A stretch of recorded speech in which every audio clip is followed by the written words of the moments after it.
This is Tim Bryce with my column titled, Why Political Polarity? In the political polarity of America today, neither side trusts the other, left or right, thus making it impossible to compromise or reason together, leaving us with more than just a Congress in gridlock, but the whole country as well. The two perspectives of America are truly incompatible and require some explanation. Liberals are at a complete loss as to why anyone would support President Trump. As one reader recently wrote to me, quote, I want to know if any of the crimes Trump is alleged to have committed, the factual information coming forth, the involvement of his family, and the blatant lies he told and continues to tell has any bearing on your unwavering support of the man, end quote. Conversely, conservatives do not understand why others do not support the president. As another reader wrote, quote, the American voters that voted for the communist Democrats are the traitors to our country and the rest of us true Americans, end quote. The polarity of the two sides is such that neither understands the other nor cares to. As another example, on December 11th, President Trump and Vice President Pence met with Representative Nancy Pelosi and Senator Chuck Schumer in the White House to discuss a congressional spending bill to include $5 billion in funding to accelerate building of the Southern Wall. Both Mrs. Pelosi and Mr. Schumer steadfastly refused to agree to it in front of television cameras. In fact, they felt awkward discussing it in such a venue. The president made it clear he would unashamedly close the federal government if he doesn't get the money to tighten border security. The Democrats tried to browbeat the president by making the point that Mr. Trump would be solely responsible for the shutdown, not the Democrats. The president readily conceded the point with the caveat he would be doing so to protect our border and the citizens of this country, something his congressional opponents are not willing to do. Afterwards, Republicans applauded the president's handling of the meeting by seeking transparency in front of the cameras, something the Democrats obviously felt uncomfortable doing. The right saw the president on top of his game and outfoxed his opponents as any other businessman would do.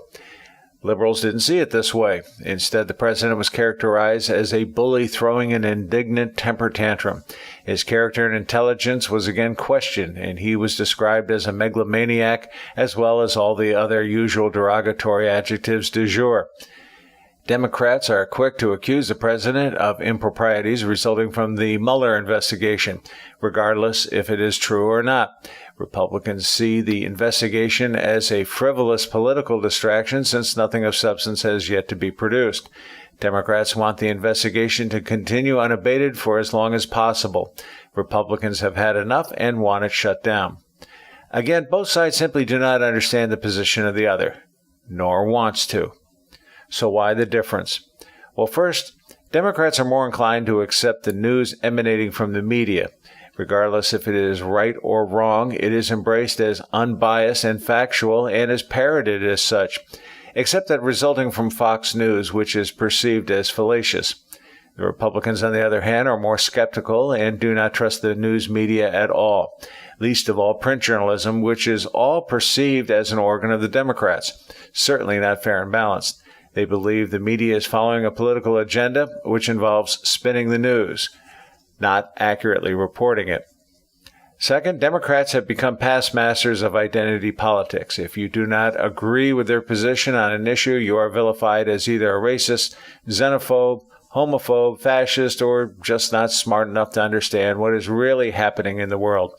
In turn, Republicans see their opposites as anti-patriotic anarchists bent on destroying the country. They consider the members of the left as the true racists who will cheat at all costs to win an election. And third, the platforms of left and right are as different as night and day. Ultimately, it's based on our interpretation of morality, what is right and what is wrong. For example, the left are anti-capitalist, whereas the right are anti-socialist. The left tends to be agnostic, while the right tends to be religious. The left wants control of rights, such as free speech and guns, while the right wants to protect the Bill of Rights. The left believes in free entitlements, whereas the right wants prosperity through hard work. The left wants big government, the right wants small government. The left embraces globalization, the right embraces nationalism. The left embraces political incorrectness, while the right has more of a results orientation. Yes, our differences are based on our fundamental belief of morality. Always has been. As fervently strong as Democrats believe in their interpretation of America, Republicans feel equally strong. Neither side is willing to acknowledge they are wrong nor apologize for it. They are absolutely convinced they are correct, not their opposition. This belief in right versus wrong explains why there can never be any compromise.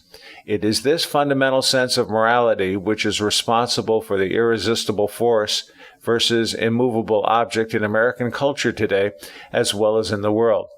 Unless one side conquers the other, we will have gridlock for many more years to come, assuming we don't kill ourselves in the process.